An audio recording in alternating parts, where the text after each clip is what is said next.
Masumi Timson, and actually teach the Koto Club at Willamette University.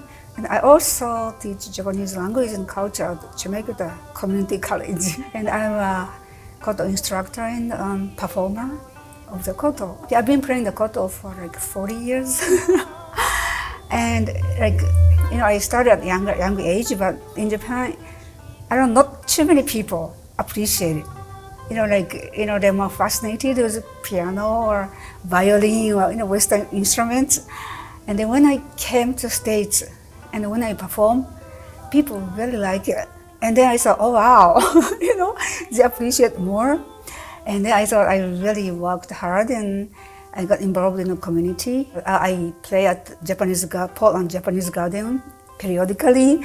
And then I play with different groups and at the festivals. And then I started a Koto Club at Willamette University. I've got wonderful members. Koto has long historical background, over 1,400 years. So this came from China in the 7th century as part of a Royal Court Music Ensemble, and was played exclusively in the Imperial Palace. And played by the imperial family and heard by imperial family only, not for the common people. And then later, the power of the emperor started to decline in Japan, and then Koto was handed down to the Buddhist monk. So Koto music became the music of the Buddhist temple. And then gradually it kind of spread among common people. So and then still survives. We are going to perform pieces. And after that, the audience can experience playing the Koto. Actually, yes, they're going to teach how to play the Koto to those people. So I hope we have a lot of people, and then they enjoy listening to our music, and then experience playing the Koto. So we're the Koto Club, and we're going to be here to pretty much perform a little bit. We've been practicing throughout the entire semester. And this is a way we get to show to the Salem community what we've been practicing. It's very funny because I myself, there's a bit of study abroad students from Japan who come to Willamette. And even when they're here, they're like, what? We don't do this even in Japan. And we're like, yeah, we've got it here. You better come join us. I was actually raised 18 years in Tokyo, and I'm over here now for college for 4 years. This is currently my second year.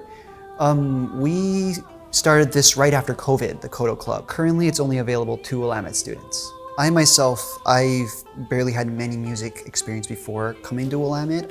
I never had obviously touched the Koto before, but starting from scratch, we little by little built on. This piece we have right now, Sakura, which is a song we're playing, is a song we started with 1 page.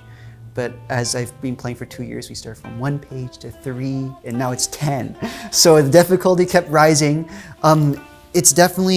You can definitely learn it from scratch with barely any music experience. It's also a way to gather people together. This is how I was able to meet Masumi sensei as well. At Willamette University, we have the Cherry Blossom Festival that we organized by the Japanese club. We performed there.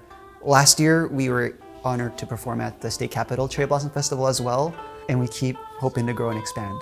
Before I transitioned into Willamette, I was a predominantly classical Western flutist, and I started exploring Portland a lot, where I got to engage with different cultures and learn about different flutes, and one of them ended up being shakuhachi.